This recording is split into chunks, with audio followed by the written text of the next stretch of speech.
Joining me now to discuss BTC price and other Bitcoin news is our week in review panel. We've got CoinDesk Managing Editor of Technology, Christie Harkin in Toronto, and Managing Editor of Markets, Keoun in Austin. Happy Friday, Brad and Christie, as always. Happy Friday. Thank you, Christine.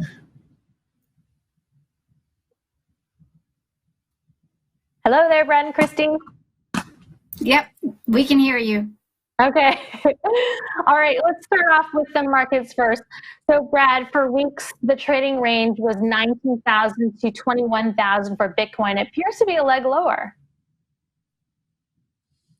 It does. I was just about to say the same thing you just said, but, it feels like we've sort of taken a step down here. To your point, we were trading in that range right around 20,000 for a couple of weeks, and then just over the past week or so, we're sort of permanently below 20,000, as you say, kind of between that 20 and 18,000 range. All right. Well, the big news of the week, Brad, was that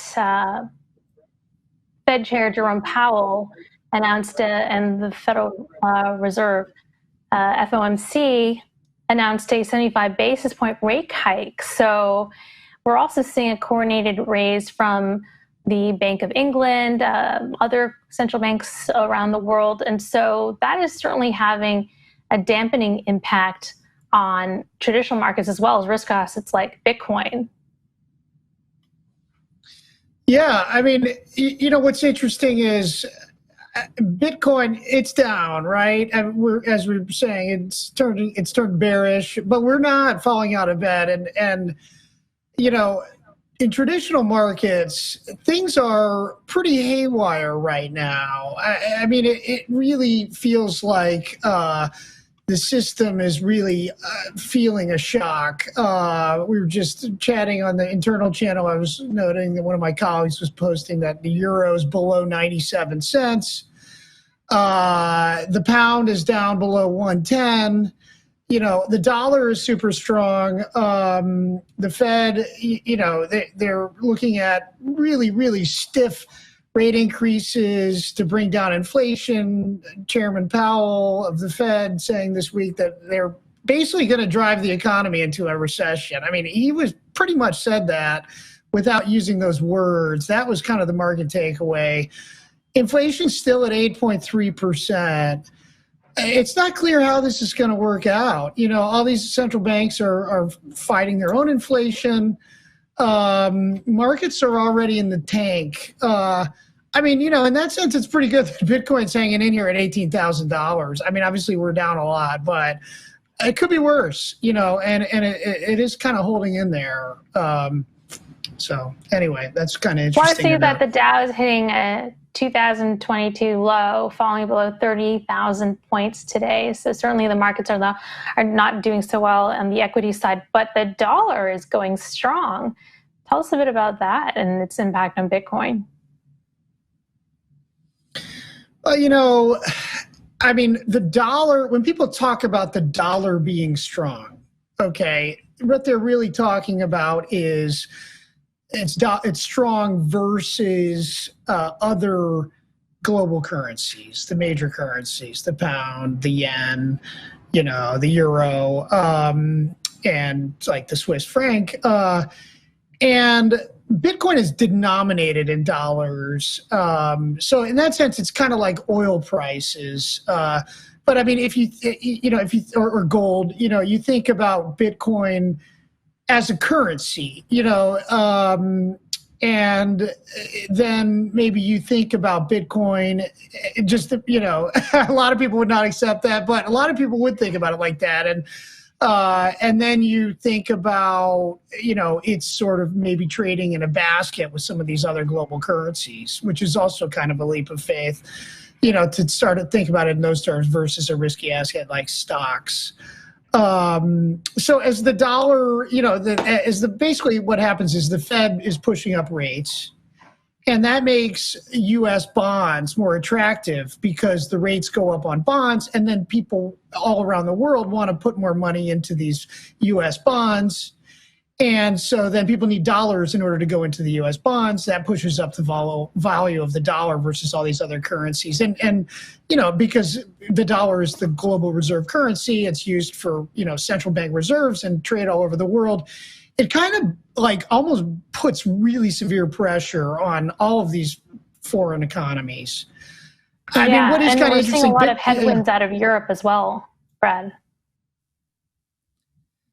Right. I mean, in some ways, they're trying to keep up with the Fed. They are facing their own world of economic hurt because of the Russia-Ukraine crisis and that, high natural gas prices. There was a report this week that German producer price index, which is basically what German manufacturers are paying for their prices, it's up 45% over the past year because the natural gas prices are so high.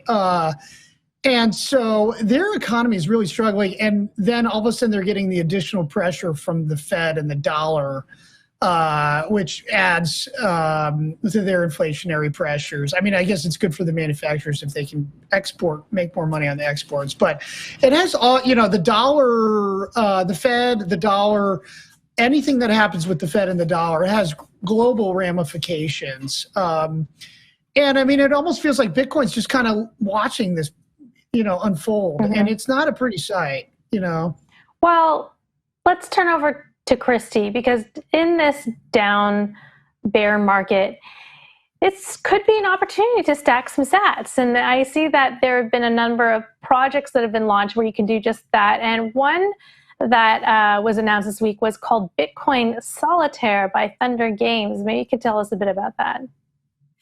Yeah, so Club Bitcoin Solitaire.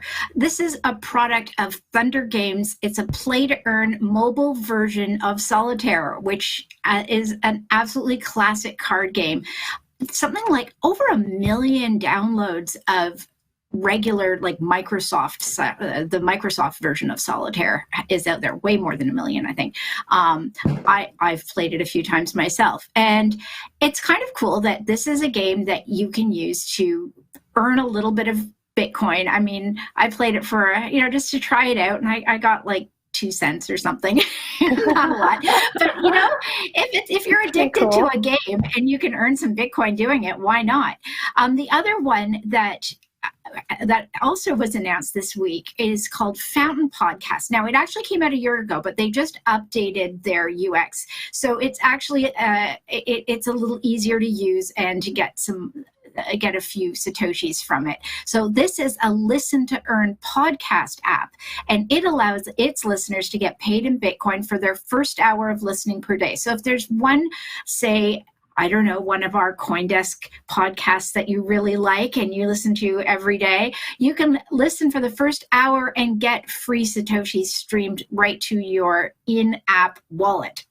You get rewarded for listening to podcasts, engaging with promotional content, referring friends, creating user-generated content. You can create these little snippets and post them, and if people like them, then you get rewarded. If you want to leave a comment, you have to pay a tiny bit. Or if you want to stream premium content, you have to pay a little bit. And it's just small amounts, but it keeps the revenue generating in Satoshis going in and Satoshis going out. It creates a little bit of an in-app economy. Both of these platforms use the Lightning Network, which, if you've listened to this program, you've probably heard of the Lightning Network, which is a layer 2 network built on top of the Bitcoin blockchain that helps make Bitcoin transactions faster and way cheaper than trying to create these tiny microtransactions on chain. So it's more efficient. This is the kind of stuff that people have been wanting to do with Bitcoin ever since the early days of, I can send a few Bitcoins, when you could send a few Bitcoins. And it wasn't, thousands of dollars worth, but sending little bits of Bitcoin without breaking the bank on fees. So if you want to, in the down market, if you're not actually going out and buying Bitcoin, you could play some games or listen to some podcasts, play some solitaire, and collect a few Satoshis into a little wallet. It's very cool. It's been fun. Great way to bring it down to the retail level.